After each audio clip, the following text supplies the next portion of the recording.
సాయి బంధువులారా, అందరూ బాగున్నారా? మీ అందరికీ హ్యాపీ శివరాత్రి.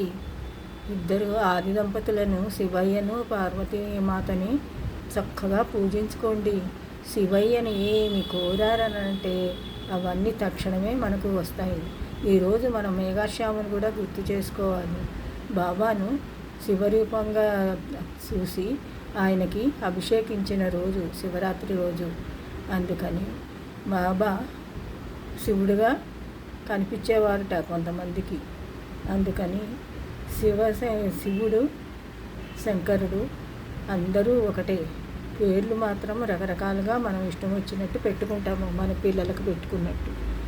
అట్లాగే మనమందరము శివ పార్వతులను పూజించామంటే, ఆది దంపతులను పూజించామంటే అంతకు మించింది ఏది లేదు. మీ జీవితంలో అన్నీ సుఖాలే లభిస్తాయి. ఓం సాయిరామ్, శ్రీ సాయిరామ్. మరొకసారి శివరాత్రి పండగ శుభాకాంక్షలు.